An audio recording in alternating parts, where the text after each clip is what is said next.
کیا آپ جانتے ہیں کنکریاں مارنا حج کے اہم واجبات میں سے ایک ہے؟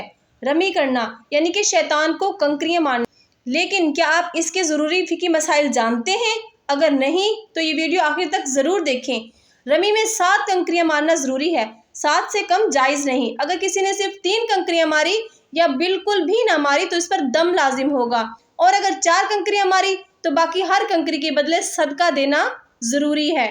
7 کنکریاں ایک ساتھ نہ پھینکیں ورنہ وہ سب ایک ہی شمار ہوں گی، اس لیے ایک ایک کر کے مارنا ضروری ہے۔ جمرات کے پاس سے کنکریاں اٹھانا مکروہ ہے، کیونکہ روایت کے مطابق جو کنکریاں قبول نہیں ہوتی وہ وہیں رہ جاتی ہیں۔ رمی کا جو وقت ہوتا ہے وہ 10 ذی الحجہ کی فجر سے لے کر 11 کی فجر تک ہوتا ہے۔ لیکن مسنون طریقہ یہ ہے کہ طلوع آفتاب سے زوال تک رمی کی جائے۔ زوال سے مغرب تک جائز ہے اور مغرب سے فجر تک کیا ہے؟ مکروہ ہے۔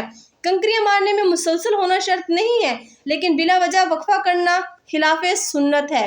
کنکریاں زمین کے جنس سے ہونی چاہیے، جیسے پتھر، کنکر یا مٹی وغیرہ۔ اگر کسی نے مٹی، خاک پھینکی تو بھی رمی ہو جائے گی، لیکن وہ ایک کنکری کے برابر شمار ہوگی۔ موتی، مشک، عنبر، سونا، چاندی سے رمی کرنا جائز نہیں، کیونکہ یہ مارنے کے بجائے نچھاور کرنے کے زمرے میں آتا ہے۔ یہ تھے کنکریاں مارنے کے اہم فقہی مسائل جو ہر حاجی کو معلوم ہونے چاہیے۔